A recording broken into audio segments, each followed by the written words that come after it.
Shalom Bapak Ibu Saudara yang dikasihi oleh Tuhan. Berjumpa kembali dalam ibadah virtual Gereja Yesus Gembala. Mari pada saat ini kita satukan hati, satukan pikiran kita. Mari kita berdoa. Ya Bapa, kami mengucap syukur atas kebaikan-Mu, atas kemurahan-Mu sepanjang hidup kami. Tiba saatnya kini kami mau menghadap tahta-Mu yang kudus. Biarlah Engkau membasuh kami, menjamah kami, menyucikan hati kami, pikiran kami, agar layak menghadap-Mu Tuhan. Kiranya Engkau memberkati dan menyertai jalannya ibadah ini dari awal hingga akhir. Kami berdoa di dalam nama Tuhan Yesus Kristus. Haleluya. Amin. Amin. Mari sama-sama kita naikkan pujian. Ku mau bermazmur, sebab Ia sungguh baik. Ialah gembala yang memimpin, menuntun di setiap musim hidup kita. Dialah Allah yang baik. Kita naikkan mazmur bagi Dia, naikkan pujian bagi Dia. Haleluya. Amin. Ia sungguh baik.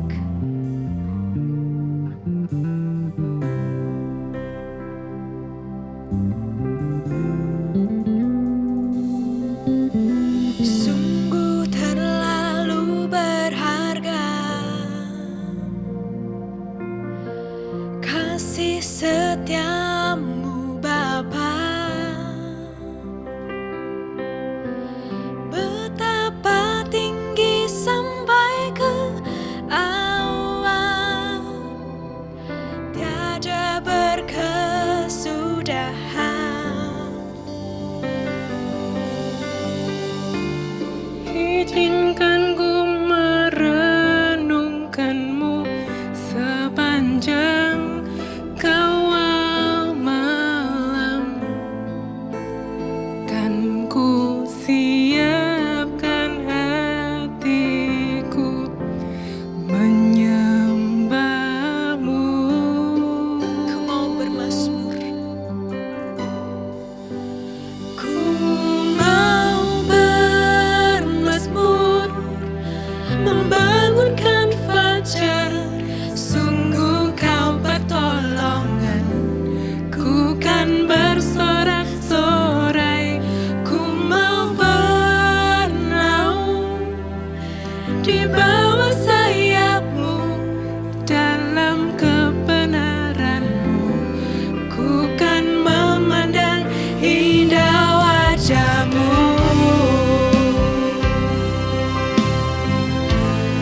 Kasih setia-Mu Tuhan ada dalam setiap hidup kami. Sama-sama nyanyikan. Sungguh terlalu berharga kasih setiamu Bapa. Betapa tinggi sampai ke awan, tiada berkesudahan. Izinkan ku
sorak-sorai pujian bagi nama Yesus.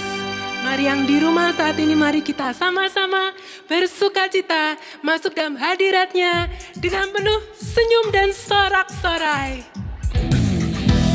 Karena Tuhan Maha Kuasa, di tempat yang maha tinggi Dia bertata selama-lamanya. Mari yang bernafas, ungkapkan syukurmu, ungkapkan sukacitamu. Pujilah Tuhan di tempatnya yang maha tinggi, pujilah kebaikan-Nya.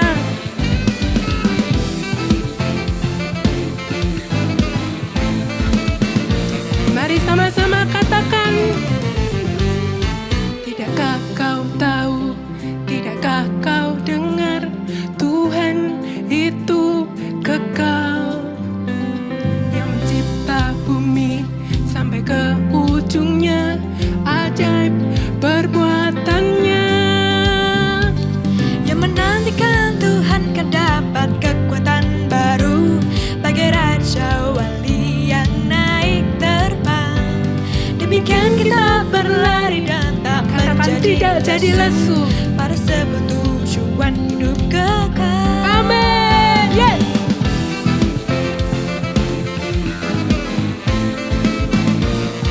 Mari kita memuji Tuhan penuh sorak-sorai. Tidakkah kau tahu, tidakkah kau dengar, Katakan sama-sama, Tuhan itu kekal, yang mencipta bumi sampai ke ujungnya, ajaib perbuatannya.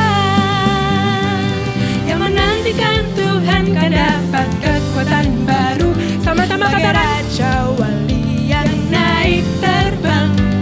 Demikian kita berlari dan tak menjadi lesu pada sebuah tujuan hidup kekal.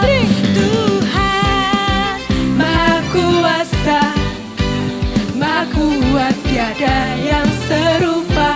Sama-sama panggil Tuhan. Tuhan Maha kudus, tiada yang menyamai, tiada yang menandingi. Tuhan Kau Maha Kuasa, Maha kuat, tiada yang serupa. Namamu Tuhan, Maha Kudus, tiada yang menyamai, tiada yang menandingi Engkau. Amin. Dengan penuh sukacita, ungkapkan ucapan syukurmu.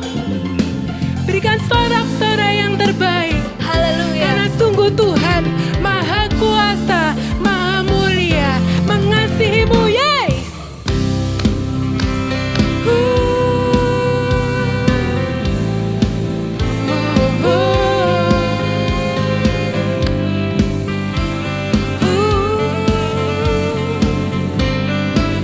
Berikan sukacitamu.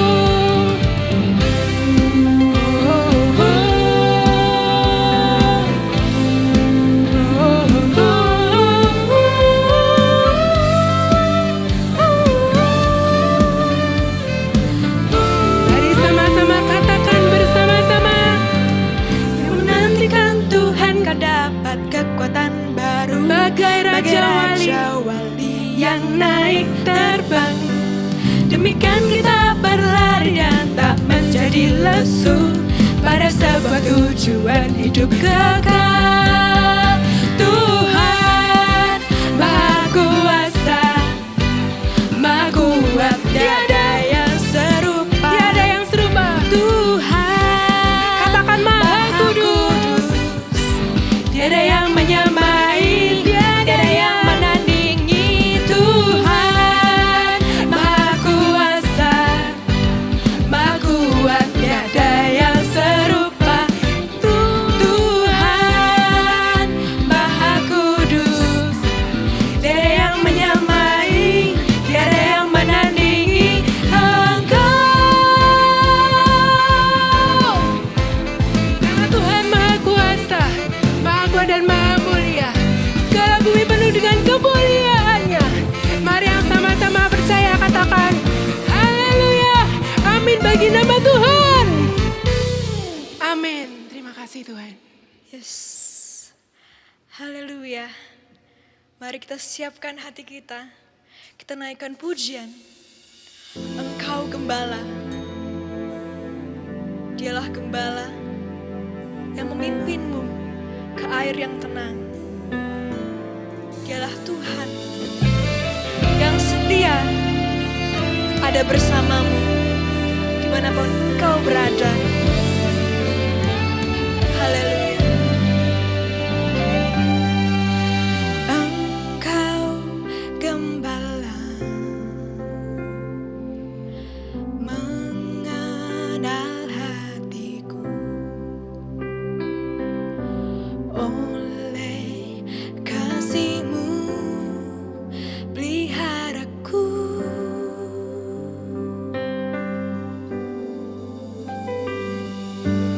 Engkau gembala yang menemukanku, oleh kasih-Mu selamatkanku. Sama-sama katakan, Engkau gembala. Engkau gembala yang baik, berikan nyawanya pada dombanya. Di lembah kelam tetap kau cari yang hilang. Kau Allah yang setia. Engkau Allah yang setia, kan menuntunku ke air tenang. Takkan ku menjauh lagi dari-Mu, Tuhan. Sungguh besar kasih-Mu, Tuhan. Engkau gembala yang baik, Engkau yang memimpin kami. Engkau gembala yang menemukanku, Yang menemukanku, oleh kasih-Mu selamatkanku. Katakan, Engkau gembala. Engkau gembala yang baik, berikan nyawanya pada dombanya. Di lembah kelam tetap kau cari yang hilang. Sungguh kau Allah yang setia, Tuhan. Engkau Allah yang Setia kan menuntunku ke air tenang. Takkan ku menjauh lagi dari-Mu, Tuhan. Haleluya. Kau gembala yang baik, Kau gembala yang baik, berikan nyawanya. menuntunku ke air yang tenang. Kau tebus dosa kami, Tuhan, dengan darah-Mu yang mahal. Kau rela berikannya kepada kami. Tiada seperti-Mu, Besar kasih-Mu, tiada seperti-Mu. tiada yang menandinginya. Kau Allah yang Haleluya. Kau setia Terima kasih Bapa. selamanya. Kau mengucap syukur.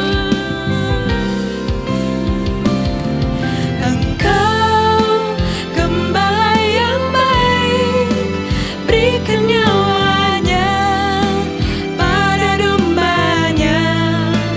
Di lembah kelam tetap kau cari yang hilang.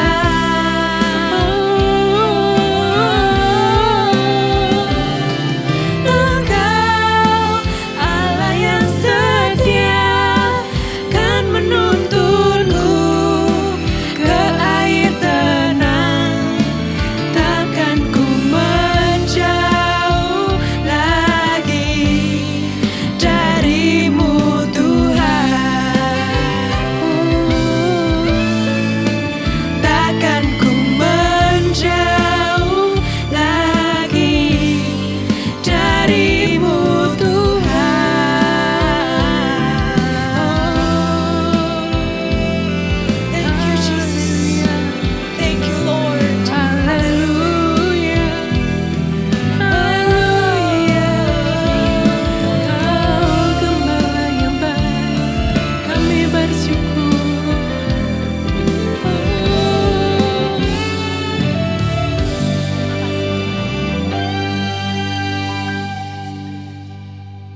Shalom Bapak Ibu saya sekalian, selamat datang di ibadah virtual Gereja Yesus Gembala. Tidak terasa kita sudah ada di bulan Mei yang kedua, dan kita punya tema yaitu belajar mengenal pribadi Roh Kudus. Kita tahu ada pribadi yang diutus oleh Bapa untuk memberikan kita penghiburan, pertolongan, dan kita boleh mengenal akan kebenarannya. Biar dalam kehidupan kita sukacita, damai sejahtera, menaungi kita di dalam Roh Kudus. Bapak Ibu Saudara, mari kita siapkan hati kita untuk kita belajar firman Tuhan. Kita berdoa. Bapa, terima kasih untuk kesempatan pada kali ini. Biarlah hamba-Mu yang terbatas diurapi dengan urapan Roh-Mu Tuhan. Beri kami hati untuk mengenal dan mengerti firman-Mu. Urapi hamba-Mu terlebih dahulu untuk menyampaikan firman Tuhan. Biarlah setiap murid-murid-Mu yang sudah menyiapkan hati boleh dibukakan hati seperti tanah yang subur. Sehingga saat benih firman-Mu jatuh dalam tanah hati kami akan berbuah berkali-kali lipat di dalam setiap perbuatan kami. Dalam nama Tuhan Yesus Kristus kami siap sambut firman-Mu. Semua yang percaya katakan haleluya, amin. Bapak Ibu Saudara, gak kerasa kita boleh mengenal pribadi Roh Kudus, kita belajar mengenal pribadi Roh Kudus. Dan di kesempatan kali ini saya ingin menyampaikan sebuah tema yaitu jebakan karunia. Dalam kehidupan orang Kristen karismatik, yang namanya karunia Roh Kudus itu menjadi hal yang lumrah di dalam setiap kehidupan kita. Kita percaya bahwa karunia Roh Kudus masih terjadi sampai sekarang. Dan semuanya itu diperbuat dan dilakukan oleh pribadi Roh Kudus yang ada di dalam kita. Tapi kita mari belajar. Ternyata karunia Roh Kudus bisa menjadi sebuah jebakan kalau kita menyikapinya dengan salah. Diambil dari 1 Korintus pasal 13 ayat 1 sampai ke 3 bunyinya demikian. Sekalipun aku dapat berkata-kata dengan semua bahasa manusia dan bahasa malaikat, tetapi jika aku tidak mempunyai kasih, aku sama dengan gong yang berkumandang dan canang yang berkemerincing. Sekalipun aku mempunyai karunia untuk bernubuat, aku mengetahui segala rahasia dan memiliki seluruh pengetahuan. Dan sekalipun aku memiliki iman yang sempurna untuk memindahkan gunung, tetapi jika aku tidak mempunyai kasih, aku sama sekali tidak berguna. Dan sekalipun aku membagi-bagikan segala sesuatu yang ada padaku, bahkan menyerahkan tubuhku untuk dibakar, tapi jika aku tidak punya kasih, sedikit pun tidak ada faedahnya buat aku. Bapak Ibu Saudara, di sini menarik sekali apa yang dituliskan Paulus dalam 1 Korintus pasal 13. Dalam 1 Korintus pasal 12, Paulus menuliskan macam-macam karunia Roh Kudus.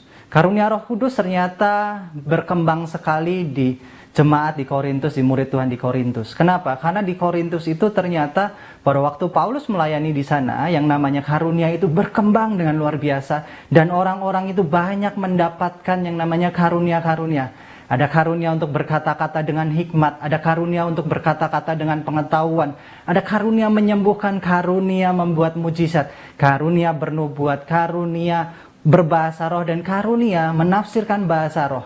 Dan disitulah banyak sekali karunia yang terjadi di umat Korintus. Tetapi sayangnya dalam 1 Korintus pasal 12 ayat yang ke-25, justru Paulus mengatakan demikian, supaya jangan terjadi perpecahan dalam tubuh, tapi supaya anggota-anggota yang berbeda itu saling memperhatikan. Ternyata karunia Roh Kudus itu bukanlah hal yang terpenting di dalam kehidupan orang beriman, Bapak Ibu Saudara. Karena Paulus melihat di sini, di jemaat Korintus yang Paulus bangun, jemaat ini meskipun diberi karunia oleh Tuhan dengan luar biasa, karunianya bermacam-macam, yang terjadi ada di dalamnya tidak ada kesatuan hati, tidak ada hal mereka saling mendukung. Justru di dalam kehidupan mereka ada perpecahan, ada saling menyerang satu dengan yang lainnya, ada saling tidak suka. Bahkan dalam 1 Korintus pasal yang 14 dikatakan bahwa ibadah mereka pun menjadi tidak teratur, tidak rapi. Kenapa? Karena ada karunia yang tidak dikendalikan dan orang-orang di dalamnya terjebak dalam karunianya. Bahkan Paulus mengatakan lebih baik ada 1-2 orang berkata-kata di dalam bahasa yang dimengerti orang daripada berkata-kata beribu-ribu kata yang tidak dimengerti orang. Dan di situ Paulus akhirnya dalam 1 Korintus pasal 14 yang ayat terakhir dia menuliskan, tetapi jangan membuat bahasa roh itu disepelekan. Bapak Ibu Saudara, di sini karunia itu memang sesuatu yang Tuhan berikan melalui Roh Kudusnya saat kita meminta, saat Tuhan juga memberikan. Karunia Roh Kudus itu adalah sesuatu yang Tuhan berikan kepada kita tanpa kita ini berbuat apa-apa. Tetapi saat kita menerima karunia Roh Kudus bisa menjadikan kita orang yang terjebak di dalam karunia. Sehingga kita melupakan hal yang terpenting di dalam kehidupan kita bergereja, berjemaat, kita ada di dalam masyarakat. Kenapa kita bisa terjebak di dalam karunia? 1 Korintus pasal 13 ayat yang pertama dan kedua dikatakan demikian. Sekalipun aku dapat berkata-kata dengan semua bahasa manusia dan bahasa malaikat, tetapi jika aku tidak mempunyai kasih, aku sama dengan gong yang berkumandang dan canang yang bergemerincing. Sekalipun aku mempunyai karunia untuk bernubuat, dan aku mengetahui segala rahasia dan memiliki seluruh pengetahuan, dan sekalipun aku memiliki iman yang sempurna, memindahkan gunung, tapi jika aku tidak punya kasih, aku sama sekali tidak berguna. Mengapa Paulus katakan orang punya karunia bisa menjadi tidak berguna? Ada beberapa alasan yang akan saya sampaikan. Yang pertama adalah pemanfaatan yang keliru dari karunia. Karunia Roh Kudus itu diberikan Tuhan kepada umatnya untuk memberitakan firman Tuhan, supaya firman Tuhan itu tersebar lebih luas lagi. Sama saat Yesus itu berjalan, sama saat Yesus itu melakukan pelayanannya, dia sering melakukan mujizat, dia sering melakukan yang namanya kesembuhan. Kenapa kok Yesus mempunyai karunia seperti itu? Tentu saja karena dia Tuhan dan dia mampu. Tetapi apa yang dimaksud dari apa yang Yesus lakukan, apa yang Yesus kerjakan mengenai kesembuhan adalah karena kesembuhan adalah bahasa yang dimengerti oleh manusia. Dan kemudian saat Yesus itu menampakkan, memperlihatkan, mendemonstrasikan kekuatannya, yang terjadi adalah saat Yesus berbicara, ada kuasa yang diterima oleh orang-orang di sekitarnya. Nah, di sini juga sama, pada zaman para rasul, banyak para rasul ini menjadi orang-orang yang diberi karunia menyembuhkan, karunia membuat mujizat. Dan pada waktu mereka ini melakukan karunia mujizat, karunia penyembuhan, yang terjadi adalah banyak orang menerima bahasa yang dimengerti pada waktu itu adalah kesembuhan dan mujizat. Tentu saja kita juga masih mengerti bahwa karunia yang namanya mujizat dan kesembuhan itu masih ada.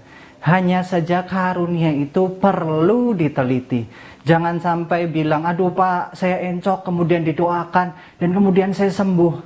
Yang namanya encok bisa sembuh, karena ibu mertua Petrus pun sakit demam, Tuhan Yesus sembuhkan. Tetapi jangan sampai yang namanya karunia itu diperdagangkan dengan begitu murahnya, sehingga orang-orang mau ikut karunia kesembuhan, mau ikut karunia mujizat, tetapi salib Kristus, kematian Yesus, kebangkitan Yesus, mati dan wafat dan penebusan dosanya tidak diberitakan dengan benar. Karena pada waktu para murid ini melakukan mujizat, para murid ini melakukan karunia kesembuhan, yang terjadi adalah mereka memberi diri dibaptis, mereka mengaku percaya bahwa Yesus Kristus adalah Tuhan dan Juru Selamat kita. Karunia digunakan untuk mendukung supaya orang percaya kepada yang namanya penebusan. Jangan karunia itu kemudian dimanfaatkan untuk, wah karena aku punya karunia, aku sakti, aku bisa melakukan ini dan itu. Salah sekali. Hal yang kedua, kenapa orang bisa mempunyai karunia tetapi tidak menjadi berkat adalah karena dia menggunakannya fokus kepada ego masing-masing. Paulus menuliskan, kalau aku mempunyai. Kata aku ini dituliskan berkali-kali oleh Paulus supaya kita paham bahwa karunia itu fokusnya bukan aku, melainkan karunia itu fokusnya adalah untuk orang lain, untuk kita ini boleh menjadi berkat bagi orang lain. Karena dikatakan tanpa kasih karunia itu percuma. Yesus berkata, kasih itu seperti apa sih? Kasih itu seperti saat seorang sahabat itu memberikan nyawa bagi orang yang bersalah. Bapak Ibu Saudara, bukanlah kasih itu bercerita mengenai sebuah pengorbanan, ketidakegoisan, perhatian kita kepada orang lain, empati kita kepada orang lain, bagaimana kita memperhatikan orang lain. Kalau karunia digunakan untuk kepentingan diri sendiri, maka yang terjadi adalah karunia itu dimanfaatkan, diperdagangkan. Satu kali ada orang melihat bagaimana Paulus itu melayani, dan di situ ceritanya adalah Paulus masuk dalam satu tempat. ada orang yang ahli sihir di situ dan mereka itu mengatakan, aku mau bayar dan aku mau beli yang namanya kemampuanmu itu. Tetapi yang terjadi adalah orang itu diusir dan disuruh pergi. Kalau karunia kita manfaatkan untuk kepentingan kita, untuk diperjualbelikan dan diperdagangkan, ego kita lah yang akan bermain di situ. Orang punya karunia tetapi tanpa kasih, maka karunia itu akan percuma. Itulah hal yang ketiga, karunia tapi tanpa kasih. Banyak orang mempunyai karunia di dalam pelayanannya, karunia di dalam kehidupannya, tetapi sayangnya dia tidak memiliki kasih. Kasih artinya saya tadi sudah sebutkan bahwa orang memiliki perhatian, memiliki rasa dia ingin memberkati orang lain tanpa ingin mendapatkan apapun di dalam kehidupannya. Nah, Yesus juga katakan demikian, kalau orang mengasihi orang yang bisa membalas kasihnya, maka itu bukanlah kasih yang Tuhan mau. Tetapi kalau engkau mengasihi, jangan sampai mengasihi orang yang bisa membalas kasih yang kau berikan, supaya kasih itu berbalik arah atau reciprokatif di dalam kehidupan kita. Itulah kasih yang Yesus mau dan kasih yang harusnya digunakan di dalam karunia Bapak Ibu Saudara. Oleh karena itu dalam kehidupan orang-orang Korintus nampaknya mereka ini berkembang seribadah. Mereka ini ada nampaknya ibadahnya menyenangkan sekali. Dan mereka ini nampak meluap, mereka nampak ada banyak hal yang terjadi, mujizat, kesembuhan, bahkan mereka ada yang namanya menubuatkan apa yang akan terjadi di masa depan, pengajaran yang bagus. Tetapi yang terjadi adalah di dalam kehidupannya mereka tidak memiliki empati, nggak memiliki yang namanya kesatuan. Mereka bahkan saling melukai satu dengan yang lain, bahkan meremehkan satu dengan yang lain. Bahkan dalam tulisannya Paulus mengatakan bagian tubuh itu nggak ada yang paling penting, semuanya penting. Bahkan kita ini memberi hormat bagi bagian-bagian yang kelihatannya tidak penting. Itulah yang namanya orang terjebak di dalam karunia. Kalau di dalam kehidupannya dia salah memanfaatkan karunianya, egonya ikut main dan karunia itu dilakukan tanpa kasih. Yang ketiga Bapak Ibu Saudara, supaya kita jangan terjebak dalam kasih, karunia tanpa kasih adalah kita ini harus mengerti karunia rohani itu digunakan untuk memberkati orang lain dan membangun jemaat yang ada di dalam sebuah kumpulan, komunitas, gereja. Karunia rohani tidak hanya terjadi di dalam gereja saja. Orang seringkali berpikir, Pak, karunia rohani itu cuma ada di gereja, Pak. Berkata-kata dengan hikmat, pengetahuan, kemudian menyembuhkan. Bapak Ibu Saudara, bayangkan kalau kita lepaskan karunia rohani ini dari lingkup gereja dan kemudian kita bawa di tempat di mana kita berada. Gereja itu skupnya kecil, tapi tempat kita berada, kita berkomunitas, kita bekerja, kita ada dalam masyarakat Indonesia, itu lingkupnya akan semakin luas. Bayangkan kalau dulu pelayanan para rasul itu hanya untuk orang Yahudi saja, hanya di sinagoga. Berapa banyak orang akan tersentuh oleh kasih karunia Tuhan, oleh mujizat Tuhan, oleh karunia-karunia rohani.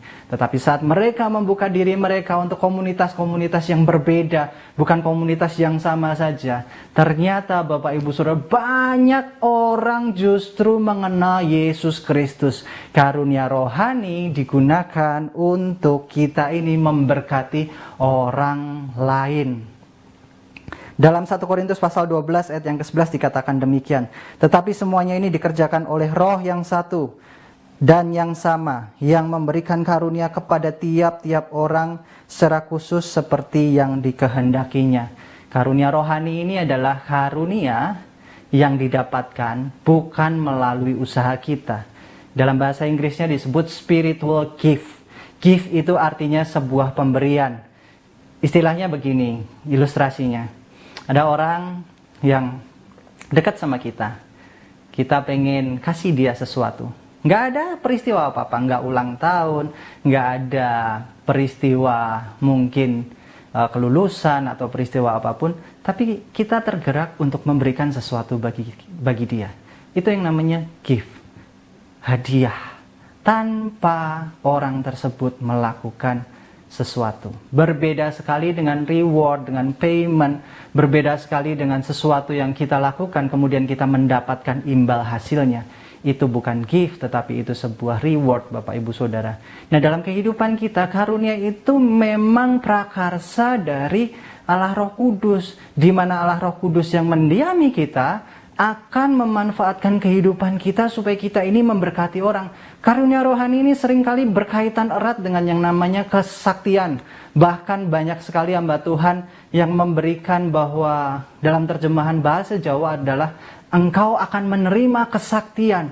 Nah, di sini ini karunia rohani itu sifatnya supranatural sekali. Orang yang bernubuat melihat masa depan, berbahasa roh dengan kata-kata yang tidak dimengerti, tetapi itu komunikasi kita dengan Tuhan. Kemudian ada orang yang mengartikan bahasa roh orang tersebut dan mengartikan supaya jemaatnya dibangun.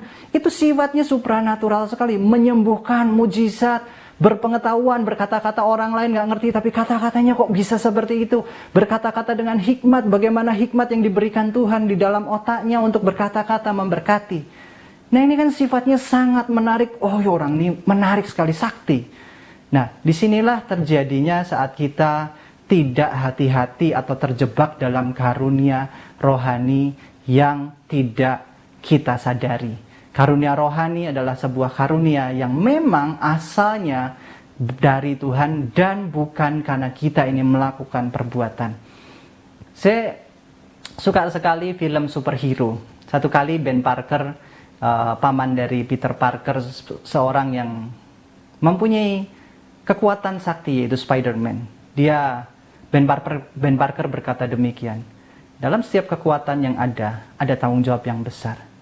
Karunia, kalau kita lihat dalam setiap karunia yang ada dalam kehidupan kita, ada tanggung jawab di balik karunia tersebut. Bapak Ibu Saudara, karunia itu merupakan sebuah pemberian Tuhan supaya setiap kita ini boleh menjadi berkat bagi orang di sekitar kita. Jangan sampai karunia ini menjadi karunia yang menjebak kita dan membawa kita jauh dari memberkati orang. 1 Korintus pasal 13 ayat 3b dikatakan, tapi jika aku nggak punya kasih, aku sama sekali nggak berguna. Punya karunia nggak punya kasih, ya nggak ada gunanya karunia itu. 1 Korintus pasal 12 ayat 27, kamu adalah tubuh Kristus dan kamu masing-masing adalah anggotanya. Setiap kita, setiap umat Tuhan memiliki karunia untuk kita ini menjadi bagian di dalam gereja, tubuh Kristus. Jangan saling mengomentari, jangan saling menyerang satu dengan yang lainnya. Bahkan orang karismatik seringkali berkata, wah, ibadah kita dipenuhi dengan kuasa Roh Kudus. Kalau di gereja-gereja yang penyembahannya hambar, tidak ada Roh Kudusnya. Bapak Ibu Saudara, itu bercerita tentang atmosfer kebiasaan jiwani sekali. Nggak bercerita bagaimana karunia Roh Kudus itu ada di dalam sebuah jemaat, di sebuah komunitas. Karunia rohani janganlah diukur dari sebuah ukuran fisik saja. Tapi karunia rohani harus diukur dengan sifat-sifat yang rohani. Karena karunia rohani harus menimbulkan karakter rohani. Karena karunia rohani harus menimbulkan berkat bagi banyak orang. Karena karunia rohani itu kita harus ada di dalam kasih supaya jadi berkat, jadi bermanfaat bagi orang sekitar kita. Karunia rohani yang tanpa kasih adalah karunia rohani yang tidak berguna. Kalau kita terjebak dalam karunia rohani, dalam kesaktian, dalam hal yang spektakuler, maka yang terjadi adalah kita menjadi orang yang tidak memiliki kasih dan tidak berguna dan tidak bermanfaat. Dalam kehidupan bergereja seringkali ada altar call, orang didoakan menangis, kemudian ada yang tumbang. Tetapi setelah itu, apa yang terjadi pada orang itu jauh lebih penting daripada karunia rohani yang didemonstrasikan dalam sebuah ibadah. Karena karunia rohani akan memberkati bagi orang-orang sekitar kita. Saya adalah hamba Tuhan yang mengenal karunia rohani, mempercayai karunia rohani, dan saya ingin membawakan karunia rohani ini sebagai hal yang tidak begitu spektakuler, tetapi itu adalah pekerjaan Roh Kudus, pekerjaan Tuhan yang harusnya terjadi sampai sekarang. Sebagai kesimpulan Bapak Ibu Saudara, pergunakanlah setiap karunia rohani kita dengan penuh tanggung jawab dan di dalam kasih. Sebab karena tanpa kasih, karunia rohani kita percuma. Sekian untuk firman Tuhan, mari kita tunduk kepala, kita siapkan untuk kita berpisah satu dengan yang lainnya. Tuhan, terima kasih untuk kesempatan kali ini, bahwa setiap kami percaya bahwa Roh-Mu ada di dalam kami. Setiap kami memiliki karunia kami masing-masing. Biarlah kami ini boleh saling membangun satu dengan yang lainnya. Biarlah kami ini boleh saling mengasihi satu dengan yang lainnya. Kami ingin menjadi satu gereja yang ada di bawah kepemimpinan-Mu, Tuhan. Engkaulah kepala kami dan kamilah anggota-anggota tubuh-Mu, Tuhan. Pakai setiap gereja-Mu, pakai setiap kami, setiap manusia yang ada percaya kepada Engkau untuk jadi berkat bagi gereja, bagi orang sekitar kami, bahkan masyarakat luas. Terima kasih Tuhan. Sebentar kami berpisah, biarlah kami boleh menerima doa berkat-Mu. Murid Yesus Gembala, terimalah berkat jasmani, jiwani, dan rohani dalam keluargamu, pekerjaanmu, studimu, pelayananmu, dan komunitasmu. Diberkatilah engkau dengan kehidupan kekal. Diberkatilah engkau dengan hikmat ilahi. Diberkatilah engkau dengan kekuatan dan pengharapan kekal. Diberkatilah engkau dengan kekayaan dan kemuliaan Allah. Diberkatilah engkau selalu dalam damai sejahtera dan sukacita. Diberkatilah engkau dalam terang kasih dan iman sejati. Dialah Tuhan yang tidak berubah sekarang dan selamanya, yang menghadapkan wajahnya padamu dan menyertai engkau sampai selama-lamanya untuk memberitakan kabar baik sampai ke ujung dunia. Saudara-saudara yang Tuhan Yesus kasihi, terimalah berkat anugerah pemeliharaan kekal dari Allah Bapa, berkat rahmat pemulihan dari Tuhan Yesus Kristus, berkat pertolongan penghiburan kekal dari Allah Roh Kudus dalam kehidupanmu sampai selama-lamanya, sampai Tuhan Yesus datang 2 kali. Kita yang semua yang percaya katakan haleluya, amin. Makasih Bapak Ibu Saudara, sampai ketemu di ibadah selanjutnya. Tuhan Yesus memberkati.